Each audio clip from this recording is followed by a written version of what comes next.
Hi students, and welcome to today's live Ielts class. My name is Adrian, and I'm streaming to you from beautiful Europe here on this wonderful Tuesday. I hope everybody is having a good start to their week, staying optimistic, studying lots, and staying healthy. In this class, everyone, we are looking at the speaking section, the speaking interview, and specifically we will be focusing on strategies and practice for speaking part 1, and I will explain how to start with that band 9 introduction. Hi Estefan, nice to see many students already joining into the class. That is wonderful. As usual, this class is brought to you by aehelp.com for academic IELTS success. Definitely check us out there. And for the general IELTS, visit us at gieltshelp.com. And I have some really good news for you. Right now, we still have the best promotion of the year going on. We still have our Cyber Monday coupon going on. It's a 40% discount. You just need to use the code Cyber Day when you click on aehelp.com and then you click to sign up for the premium package. Cyber Day will save you that 40%. Same with gieltshelp.com. Hi Rashika, hi Jainil, nice to see many of our members joining in. Adrian, Josephus, you're a name twin. Nice to see you in the class. How you doing? All right, everyone, I'll quickly show you these websites. So this is our academic IELTS website here with the blue background at aehelp.com. You can click that big red button there, and then once you do that, you can click this blue use coupon code button. I know that's quite bright background there, but anyway, click that blue button and then you can use that Cyber Day coupon. General IELTS, it's the green background. And again, just click the big red button to go to the checkout for our premium package. Use the code CYBERDAY to get that 40% discount on all of our videos, practice exams, interactive courses. It's a great deal. You definitely don't want to miss that. All right, everyone. So if you ever have questions, just send me an email, adrian@aehelp.com, and I will gladly answer your questions. Shaili, welcome to our group of members. Send me an email, Shaili, so I can send you the perks for those videos, requests, and exams. All right. So we have a full week of classes for you today. We have an extra day today this week as well. I was on holidays, so we're making up some time. So today, speaking part 1, we'll have writing, listening tomorrow and the day after. Then we'll have writing and reading on Friday and some more speaking on Saturday. That schedule is always on our YouTube community posts, so you can check it out there. Shaili, very welcome. I hope I'm pronouncing your name right. It's a beautiful name. It's quite unique. Shaili, I think, Shaili. So welcome aboard. Okay, everyone, so let's get into some speaking. This is speaking, so make sure to speak and repeat. Okay, it's great that you write your comments into the chat.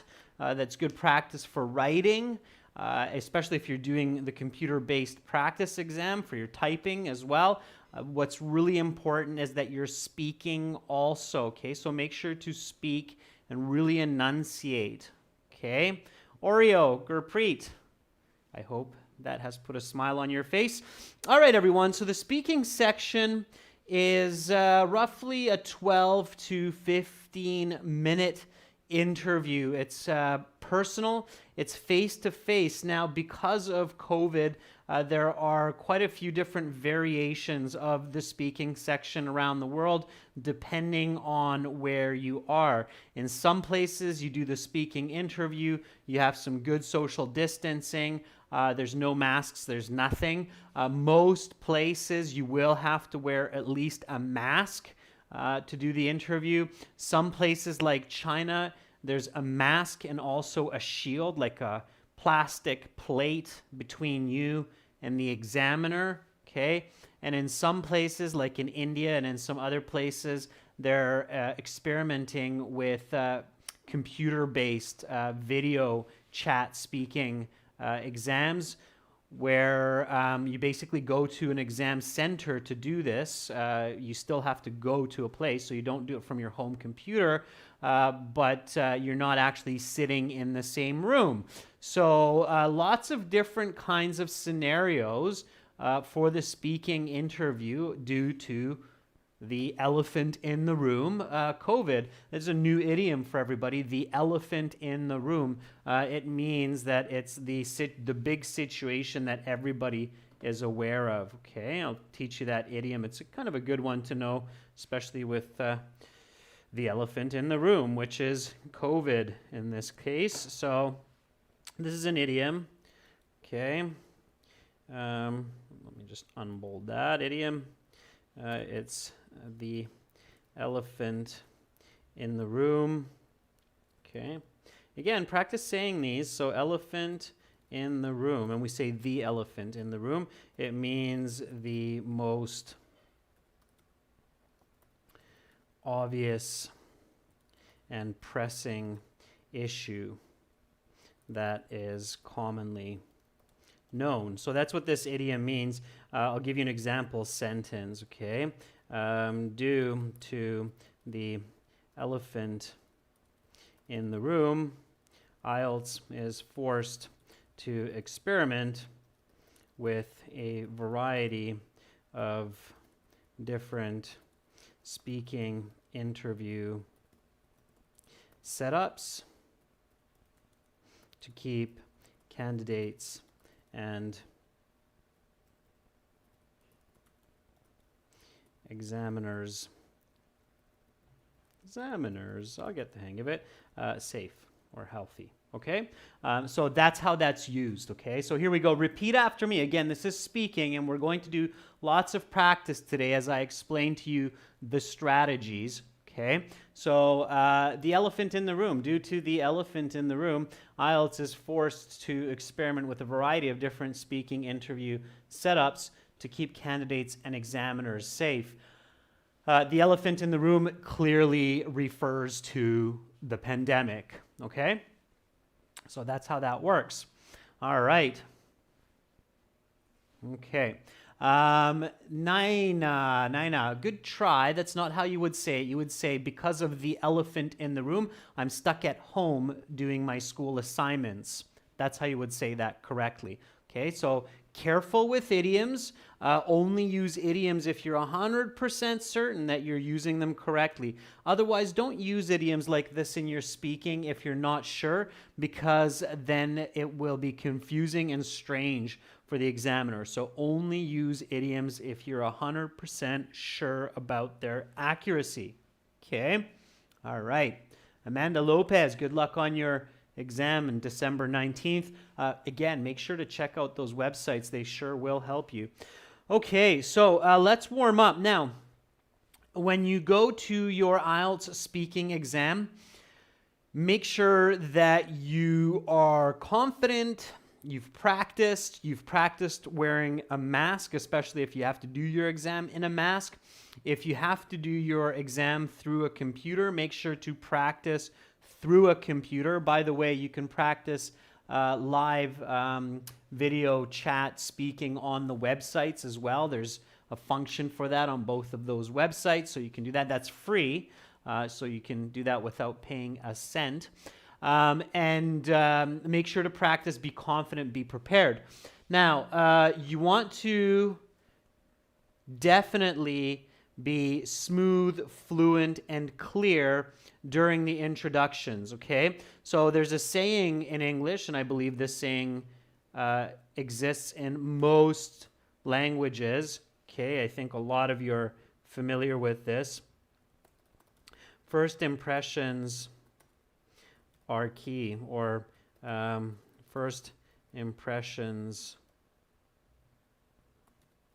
last a lifetime, okay? So there's a couple of kind of sayings that you want to keep in mind. Now, the first impression that the examiner will have of your speaking skills is the introduction. It's the first couple questions. So even if you practice this 1,000 times, don't feel bored. Don't be like, oh, I just never want to hear that question again. Every time you hear it, especially in your IELTS exam, feel like you're really excited and you just can't wait to introduce yourself to the examiner. Okay? All right. So you walk into your examination room for the speaking section, and the examiner will first likely ask for your identification. That's administrative work. They have to make sure they have the right person in front of them. It's not a doppelganger. They haven't mixed up their files. So they're going to check your ID, the same ID that you use to register for the exam. So make sure to bring that ID with you, otherwise it's game over. Okay, so bring the ID with you, and then be ready for this first question. So the examiner here will say, please have a seat. First, can I see your identification? Can I see your identification? And then you will answer that in a nice, clear, full sentence. Don't just go sure or here. That's almost even a bit rude with an examiner to be that brief. Okay, so you want to answer in a full sentence. And I have some people answering. So Jainiel Gabani, our member, says, yes, of course, here it is. Please have a look. That's good. It's confident. It's fluent. Upendra says, yes, certainly. Here's my ID, which I used to register for this exam. Please have a look. Stuti says, yes, of course. Here's my ID card, which I used during application also. Very good, Stuti. I like it. It's natural. It's good. Okay. Mohammed Izzat says, yes, certainly. Here's my passport that I used to register for the exam. Please have a look. Those are all good answers. Be nice and fluent. This is your first step to being on track for a Band 9. You don't have to have perfect pronunciation. For these first few questions, you should have perfect grammar and vocabulary, okay? They're very simple questions. And even though you think the examiner is not marking you for these, they're already creating a picture in their head about your English level. So show fluency right away. So yes, of course, here is my ID that I used for my IELTS application. Please take a look. Okay, nice and fluent. Okay, you don't have to have perfect pronunciation to get a Band 9, but you do need to be fluent and you do need to be accurate, especially for these first few questions. Okay, so again, repeat after me. Can I see your identification? Yes, of course. Here's my ID that I used for my IELTS application. Please take a look. And then hand them the ID. They'll take a look. They'll hand it back to you. Okay. Before they hand it back, however, there's a very good chance that they're going to ask you for your name. Now, because of COVID, again, sometimes they don't actually take your ID anymore. So there's, again, different ways that they do this now. They don't want to touch everybody's ID and then give it back to you. That's a great way to spread the virus. So sometimes they'll just say, can you please hold up your ID and show it to me? And then you have to hold up your ID, and then they'll look at it, stare at it, and then you'll say, yes, of course, here it is, please take a look. You can still just say the same. Yes, of course, here's my ID that I used for application, please take a look, and show it to them, okay? All right, and then they will ask you, what is your full name? Again, be fluent when you're answering this question, okay? Don't speak lots, okay? They're just asking for your name, so don't start telling a story about where you got your name and what it means and who gave it to you, but give a nice full sentence answer, all right? Un says, my given name is Un and my surname is Nagame, but please just call me Un. Okay. You don't need to say but, Un. You can just say, please just call me Un. Okay. We don't usually say but when we're telling a person what to call us. But carries kind of a negative meaning, so careful how often you use but. Okay. People, even native speakers, tend to overuse the word but. All right, try to minimize the use of but in your vocabulary, and you'll have much better communication. Okay. Shelly says, my full name is Shelly Shrivastava. You can refer to me by my first name, Shelly. Okay. Instead of you can, Shelly, say please. Please refer to me by my first name, Shelly. Okay, or my given name, Shelly. It's just a bit more polite, especially when you're sitting with an examiner. You do want to choose the right tone of interaction. Okay. Akshay says, my given name is Akshay. My family name is Chadhari. Please refer to me by my given name, Akshay. Akshay, that's exactly what I just said. So well done. That's a perfect, polite, fluent answer. Very nice. Okay, so my full name, let me try to pick a new one here. So my given name is Carlos, and my surname is Sanchez. Please just call me Carl for short. Okay, there's definitely a lot of Carlos Sanchez's, I'm sure, in the United States. Now, only use this for short if it's a short version of the full name. So Carlos, Carl, okay?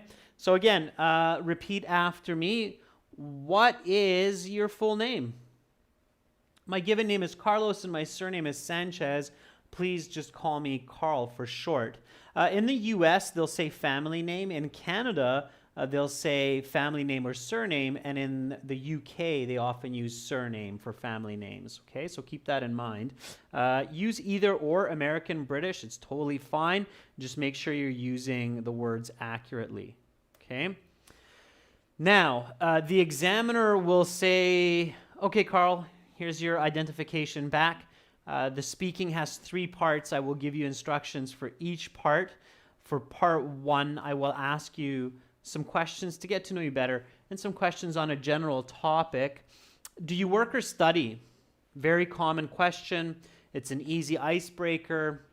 The examiner gets to know you a little bit more, gets to feel your level a little bit more.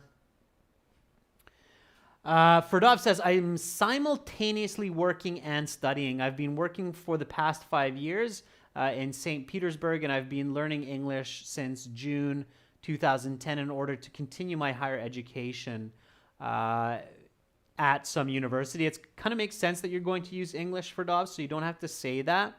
And for Dobbs, I would use the progressive continuous form right away. So always be really careful, everyone, that you're choosing the best grammar for the context. Here, when you're studying or when you're working, it's something that you generally do continuously. So using the progressive form is a good choice. Or using the present perfect. And for Dobbs, you do a good job of the present perfect. You say, I have been learning. In fact, you're using present perfect progressive. So you're saying, I have been learning English since, which is great, showing high-level vocabulary, and grammar range is really important for a Band 9.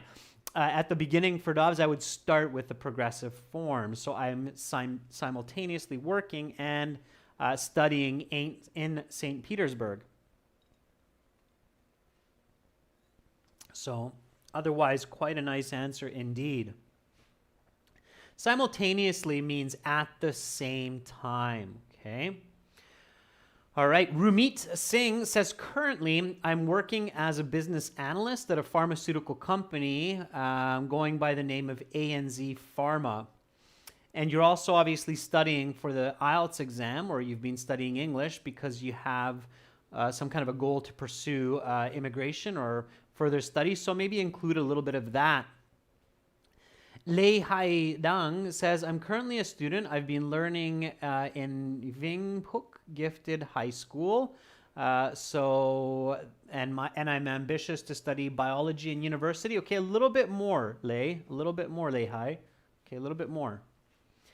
Maksud says, I am currently a student in high school, and in the coming future, I'm planning to enter a university in the tourism field. So for me, it's really important to know English very well, as it is the international language of travel and business. Absolutely, Maksud.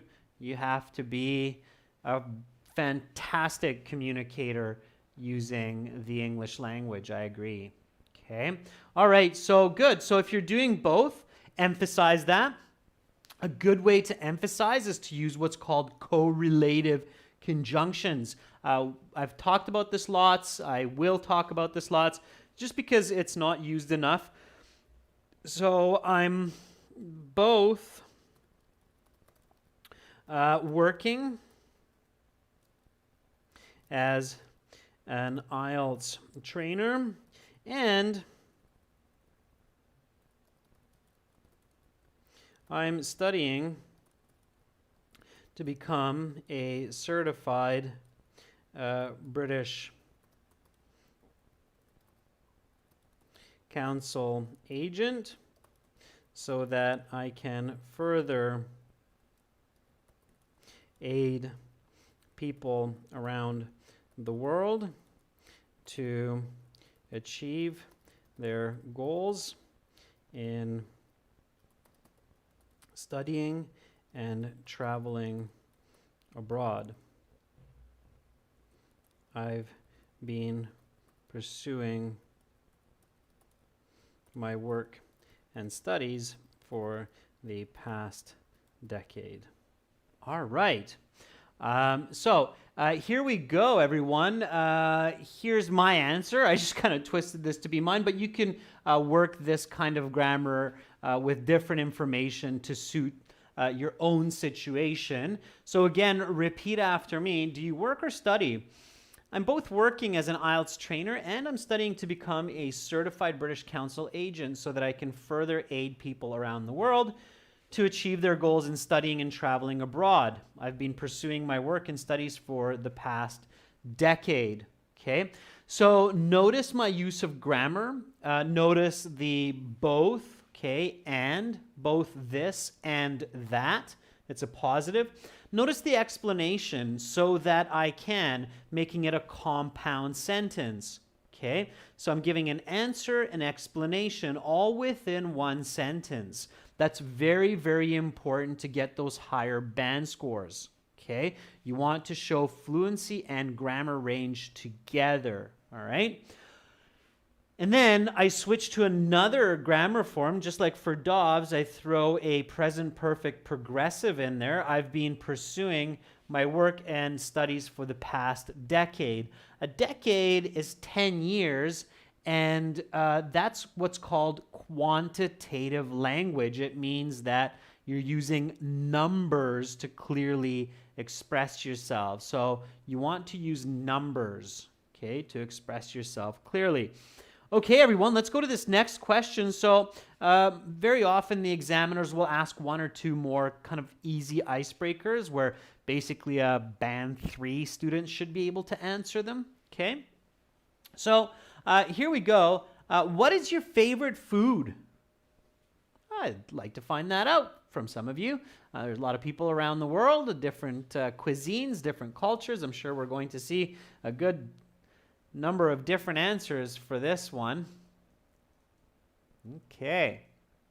Roshni Kunte says, my go-to food is Maharashtrian cuisine in that crisp lady finger served with rice or chapati. It's one of my favorites since it's healthy as well as delicious. It's also easy to digest. I just had a plate of it last night. Okay, Roshni, finish up with that example. Otherwise, really nice. Okay, so answer, explain, example. I just cooked this meal yesterday. Amanda Lopez says, when it comes to food, it's difficult to choose a favorite, in my opinion. However, I do adore pizza, even though it's not healthy. Amanda, that's good. Now, Amanda, if you could be even more specific, I can give you even more band scores. So pizza's great. What do you like? Thin crust pizza, deep dish pizza, pepperoni, Hawaiian, Mediterranean. There are so many. Margarita pizza, so many different kinds of pizzas. If you can be a little bit more specific with the kind of pizza that you like, then that shows more lexical resource, so more depth in vocabulary and more critical thinking. Okay, so Amanda, it's a great start. You want to finish great. So my favorite is Hawaiian pizza. I like those sweet little pieces of pineapple. In fact, I ordered a large Hawaiian just last night from Domino's and had it with my family during movie night. Boom. That's how you get a 9. Okay, you're being original and you're giving lots of details. All right, that's what you want to do. Okay. The Global Peace Channel says, well, my favorite food is biryani. I often eat it about every 2 days. And it is the most liked dish in our city. Global Peace, your start is good, your finish is bad. Don't generalize, okay? So avoid that strategy, students, where you start specific, like my favorite food is biryani, which is great. That's what you want to do, is you want to be specific. And then biryani is one of the most popular Indian dishes. It contains, no. It's going too general. So just explain why you like it. Okay, I love the spices used in biryani, and then go into details about when you had it last, okay? Part 1 is all about you, so you want to really keep it that way. You want to speak personally. You want to be original, okay? All right. My favorite... You can use the question, okay? You don't always have to, so don't be afraid to use the vocabulary. You don't always have to paraphrase. Try to paraphrase as much as possible, but sometimes it's just good to be quick and fluent. So what is your favorite food? My favorite food, okay? So my favorite food is beluga caviar on French on a slice of toast with a bit of butter and lemon. I love the sweet and salty flavor of this food. However, I rarely eat it because it is so very expensive, about $100 for a small container. I have it maybe once every year. Okay, so I don't know if it's my favorite food. I've had it a few times. Definitely delicious. Here we go. Repeat after me. What is your favorite food? My favorite food is beluga caviar on a slice of toast with a bit of butter and lemon. I love the sweet and salty flavor of this food. However, I rarely eat it because it's so very expensive, about $100 for a small container. I have it maybe once a year. I'm sure if we have some Russian students in the chat today, they're thinking, yeah, I know what you're talking about, because of course caviar is very famous in Russia and some of the former Soviet states as well. Okay, so here we go, students. Now you've introduced yourself and you're on a roll, okay? So again, let's just recap very, very quickly some important points on how to start with that band 9, okay? So be confident, be fluent, give original and detailed answers, okay? Use quantitative language and a broad range of grammar and vocabulary which is accurate in context.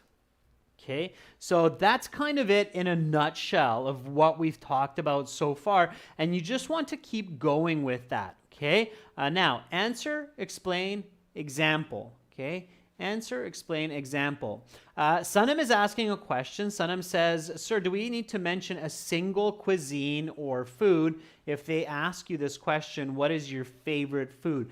Absolutely you do, yes. If they're asking you what is your favorite, you should be talking about one food. You shouldn't start talking about, well, I like pizzas as well as lasagna, as well as caviar, as well as sushi. No. What is your favorite? Even if you don't have a favorite, pick one, pretend it is, and talk about it. Okay? All right. Here we go, everyone. So now the examiner will introduce a general topic that you should be able to talk about. It's usually a topic that people start learning about fairly early in their language studies. So if you think about what were some of the first kinds of topics that I learned about when I started studying English, you'll realize it was food, clothes, your home, talking about your hobbies. So these kinds of topics that you learned in your first year or two of English studies, those are kind of the topics of part one, the general kind of questions. Now, in the chat, I do see quite a few students speaking in other languages too. So Karandeep and a few other students, I see quite a bit of students from India chatting in other languages. Please keep it in English, okay? So be nice to everybody. There's people from around the world in here. So try to keep in English if you're learning English, okay? It's polite and it's effective. Okay, so now the examiner introduces this topic. And the topic is, let's talk about cars and bikes. I like these kind of topics where you have similar kind of objects that are everyday, like here obviously transportation, cars and bikes, okay? And so then they'll ask you the first question. Do you know how to ride a bicycle? So do you know how to ride a bicycle? Give me a nice full sentence answer for this one. Okay. All right. Here we go. So Abhay Nathani says, I want some help. I'm good at listening and reading. Abhay, that does not look like you're answering the question. If somebody has a question that's off topic, the best is just to send me an email. Okay. Obviously, it doesn't make sense for me with 520 people watching to start talking about an off-topic answer, but I'm happy to answer questions if you send me an email. Okay.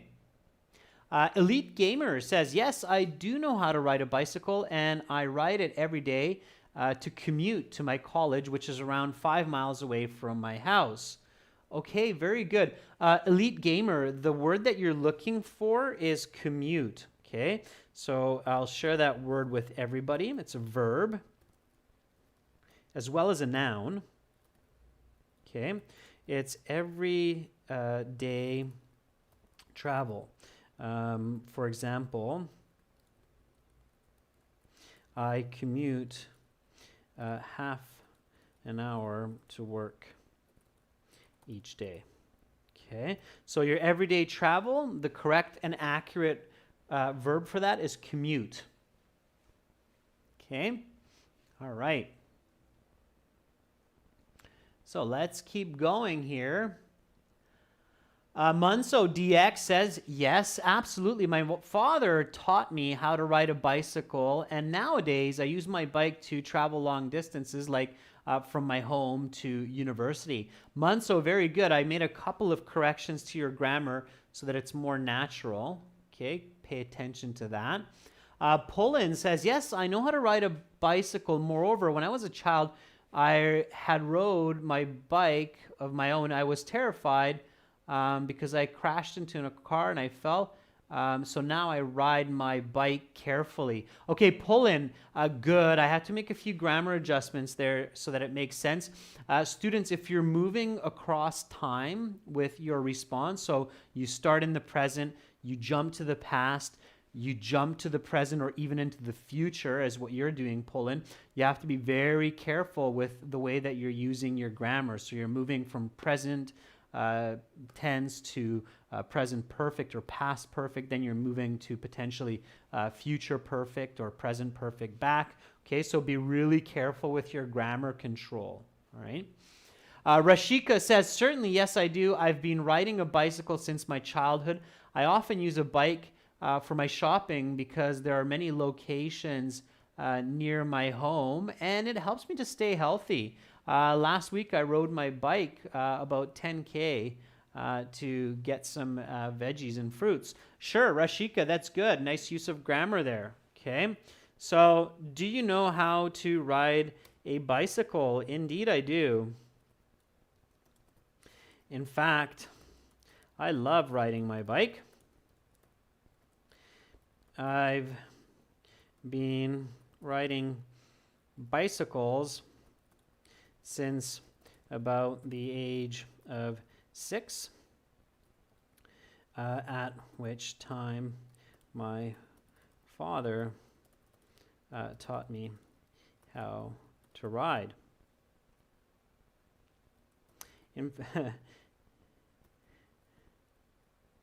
I was contemplating this morning whether or not to ride my bike to this exam, but in the end, I decided to take, let's call it public transit. Okay. So here is an answer that's kind of unique. It's got a variety of grammar. It moves from the past to the present. Okay, and present perfect, past perfect could work very well for this question also. So here we go, everyone. Do you know how to ride a bicycle? Again, speak and repeat. So chatting is great. And when you speak and repeat, that's perfect. So let's practice one more time. Do you know how to ride a bicycle? Indeed, I do. In fact, I love riding my bike. I've been riding bicycles since about the age of 6, at which time my father taught me how to ride. I was contemplating this morning whether or not to ride my bike to this exam, but in the end, I decided to take public transit. All right. Next question. How often do you ride a bike? Okay, so if you haven't answered this, then now's a good time to answer it clearly. If you have answered it, as some of you had, then make sure to give more details on the times, the locations, and the frequency. So here we go. How often do you ride a bike?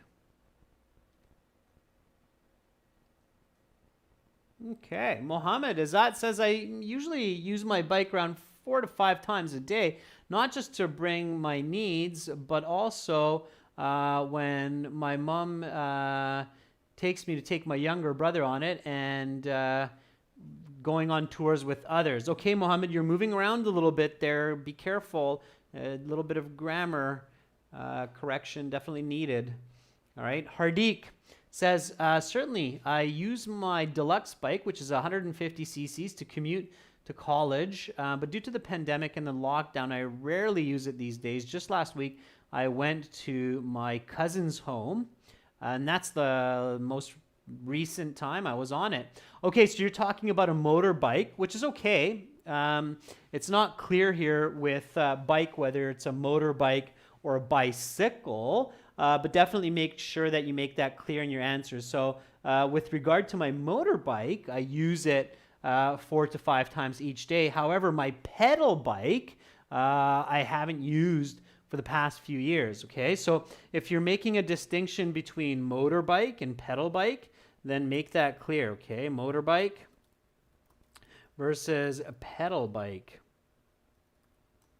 All right? One, you use your human energy, and then of course there's electric bikes now as well, which I forgot about, but you can say that as well. So electric bike, okay. All right. Heba says, well, I always have hard times with bicycles. My brother used to teach me how to ride them because he was pretty good at it. because he is pretty good at it. But I'm only able to ride it with training wheels. I think what you're talking about, Heba, is training wheels. If you get into some details like training wheels,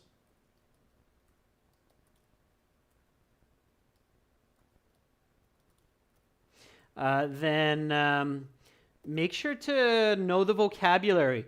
Otherwise, just don't talk about it, okay? So pretend like that's not true. Pretend like you are fantastic at riding bicycles, Heba, if you're not sure and you don't know the vocabulary. Training wheels, okay? All right. Let's see a couple more here.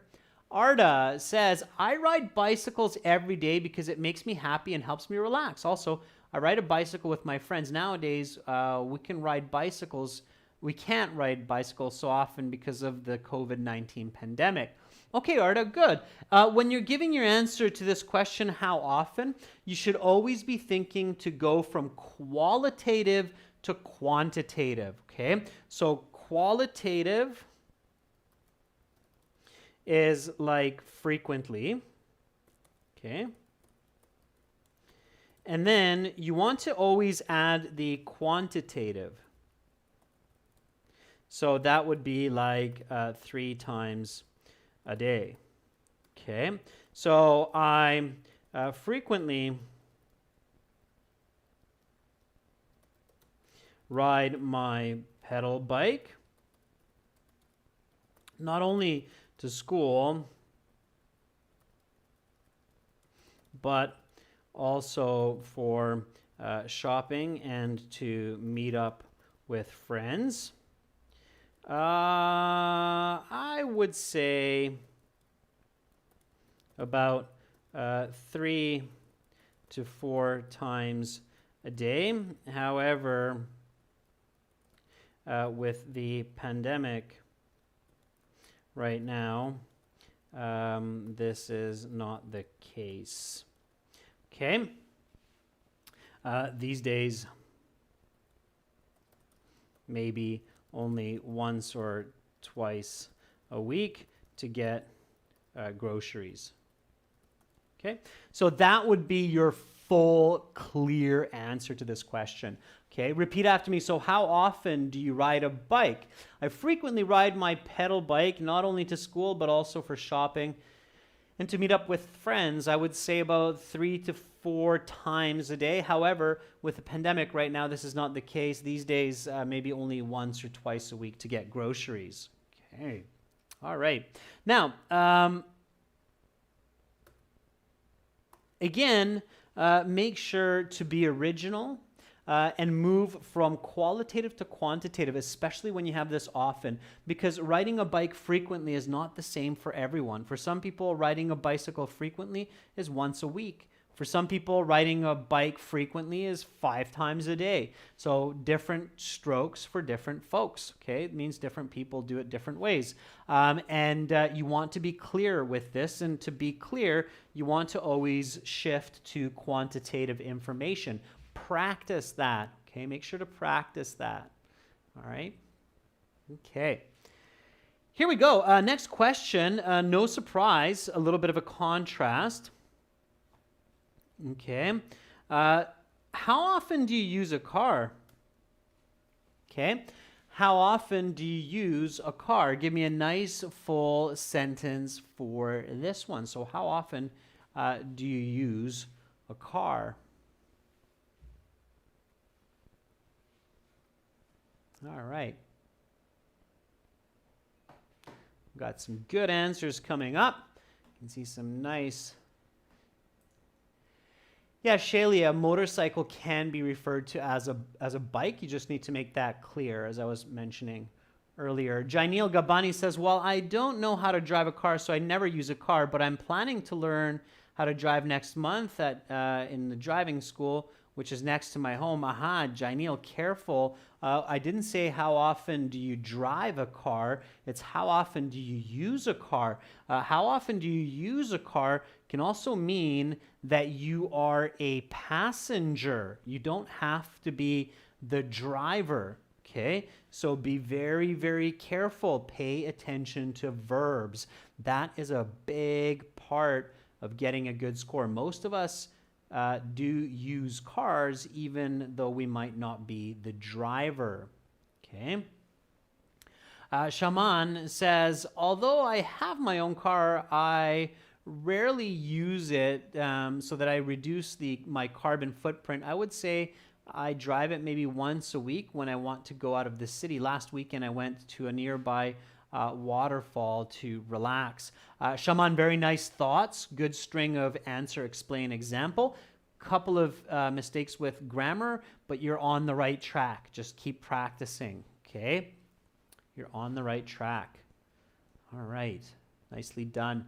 Justpreet says, well, I used to drive my car regularly 7 to 8 months ago for college. However, due to the COVID crisis, this is not the case. Now my car is sitting in my garage and I haven't touched it for a month. Okay, good. All right, so a little bit of explanation then at that point. Nguyen Min says, I use my car only on the weekends when I hang out with my girlfriend. During the week, the traffic jam is pretty bad, so I prefer to go with my motorbike. Nguyen Min, very nice. Okay, that's great. Archie Desai says, I love driving my car. I prefer traveling by car just about anywhere. I make sure to go for a drive daily as it makes me feel relaxed. Archie, all right. Good. You don't need to double up or triple up, Archie, on your answers. I'll catch them. I caught that first one. And if somebody is hammering away and typing it in or copy pasting, then I'll ignore it just because it's not fair and it spams the chat. Okay? So don't do that. I'll always catch different students as much as possible. Poonam, I do not use a car on a daily basis because I'm not much of an expert in driving, especially at nighttime, so I use public transport to commute from home to office. Okay, Poonam, good. Just make sure, Poonam, that you do answer the question. So you obviously use your car rarely. How rarely is that? Like during the daytime, a couple times a month? Okay, so you still want to be quite accurate. Okay, so I seldom use my car simply because I live in downtown Budapest and most locations are within walking distance of my home, such as banks and shops, so I don't really need to drive. I would say that I find myself in a car maybe 5 times a month. All right. Here we go. So here we go. Repeat after me. How often do you use a car? I seldom use my car simply because I live in downtown Budapest and most locations are within walking distance of my home, such as banks and shops. So I don't really need to drive. I would say that I find myself in a car maybe 5 times a month. Okay, good. All right.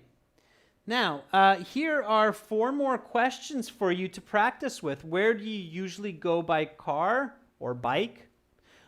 Is driving in your city easy or difficult? Why? When is it better to use a bike than a car? If you could buy any car, what would it be and why? You can see that these questions get more and more difficult. I will let you try these questions on your own, and you can send your answers as an MP3 recording to my email, adrian@aehelp.com. So again, send those as an MP3 recording, and I will send you back an estimate for your score and let you know what kind of a band score that would be. Okay, so send an MP3 recording for a free score estimate. Okay, a wonderful job, everyone. Great participation. Over 500 of you in in the presentation today at any given moment in time. That's fantastic. It's good to see so many of you studying hard for your English and your exams. Again, be sure, everyone, to check us out at aehelp.com for academic IELTS and gieltshelp.com for general. And for the next couple of days, we still have the best discount of the year going on our premium courses. Use the code CYBERDAY and you'll get a 40% discount on our premium package, which is a lifetime access always. So getting 40% on it now is a good idea while it lasts. And hopefully I will see all of you tomorrow for some task 2 writing and some listening. So some task 2 writing and some listening practice coming up tomorrow. Wonderful interaction today. I hope everybody has got a bit better idea on what you need to do to start your speaking interview with that Band 9 level introduction. Okay. Next class is tomorrow. The members chat class is starting a little bit earlier, 90 minutes earlier, and then we'll have our listening practice and strategy for parts 1 and 2 right after at the same time as this. You're very welcome, everybody. You're all beautiful, beautiful people. Keep up your good studies. See you tomorrow. If it's late in your country, sweet dreams. I'm Adrian, signing out from Budapest for now. Much love to all of you.